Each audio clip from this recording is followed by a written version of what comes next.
ഏവർക്കും സുഷീസ് വേൾഡിലേക്ക് സ്വാഗതം. നമ്മുടെ വീട്ടുമുറ്റത്തും തൊടിയിലുമൊക്കെ ധാരാളം കണ്ടുവരുന്ന ഒരു ഫലവൃക്ഷമാണല്ലോ പ്ലാവ്. ഇപ്പോൾ ചക്കയുടെ സീസണുമാണ്. എങ്കിലിന്ന് കുറച്ച് ചക്ക വിശേഷം ആയാലോ? നല്ല വരിക്കച്ചക്ക പഴുത്തത് കിട്ടിയിട്ടുണ്ട്. ഇതിൻ്റെ മണം ഇങ്ങനെ മൂക്കിലേക്ക് അടിച്ചപ്പോൾ ഒരു കൊതി, കുറച്ച് ചക്കപ്രഥമൻ കുടിക്കാൻ. എങ്കിലിന്ന് പ്രഥമൻ വെച്ചിട്ട് തന്നെ കാര്യം.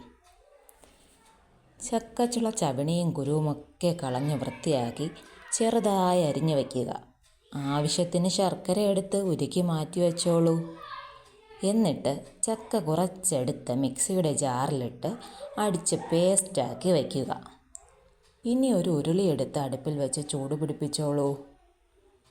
ചൂടായി വരുന്ന പാത്രത്തിലേക്ക് കുറച്ച് നെയ്യ് ഒഴിച്ച് നമ്മൾ എടുത്തു വെച്ചിരിക്കുന്ന തേങ്ങാക്കൊത്തും അണ്ടിപ്പരിപ്പും മുന്തിരിയും ഓരോ തവണയായി ഇട്ട് മൂപ്പിച്ച് കോരുക.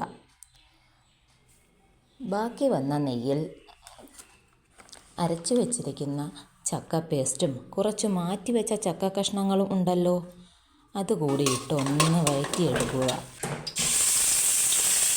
വഴണ്ട് വരുമ്പോൾ നിങ്ങളുടെ മധുരത്തിനാവശ്യമായ ഉരുക്കി വെച്ചിരിക്കുന്ന ശർക്കര വെള്ളം അരിച്ചൊഴിച്ച് കൊടുക്കുക. ശർക്കര നീരിൽ കിടന്ന ചക്കക്കുട്ടന്മാർ വെന്ത് കുറുകി വരുമ്പോൾ മിക്സിയിൽ അടിച്ചു വെച്ച തേങ്ങയുടെ രണ്ടാം പാൽ ഒഴിച്ച് കൊടുക്കുക. ഇതിൽ കിടന്ന് നല്ലതുപോലെ തിളച്ച് കുറുകി വരുമ്പോൾ ഏലക്കാപ്പൊടി ചേർത്ത് ഇളക്കി കൊടുക്കുക. ഇനി നമുക്ക് മാറ്റി വെച്ച ഒന്നാം പാൽ ചേർത്ത് കൊടുക്കാം. ഒന്നാം പാൽ ചേർത്ത് കഴിഞ്ഞാൽ പായസം തിളയ്ക്കാൻ പാടില്ല കേട്ടോ.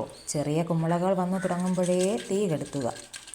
എന്നിട്ട് നെയ്യിൽ മൂപ്പിച്ച് മാറ്റി വെച്ചേക്കുന്ന ചേരുവകൾ പായസത്തിലേക്ക് ഇട്ട് കൊടുക്കുക. ആഹാ, നല്ല മണം വരുന്നുണ്ട് ഇപ്പോൾ.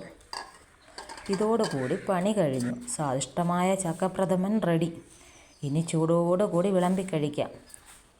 വീഡിയോ കണ്ട് സപ്പോർട്ട് ചെയ്ത എല്ലാവർക്കും നന്ദി.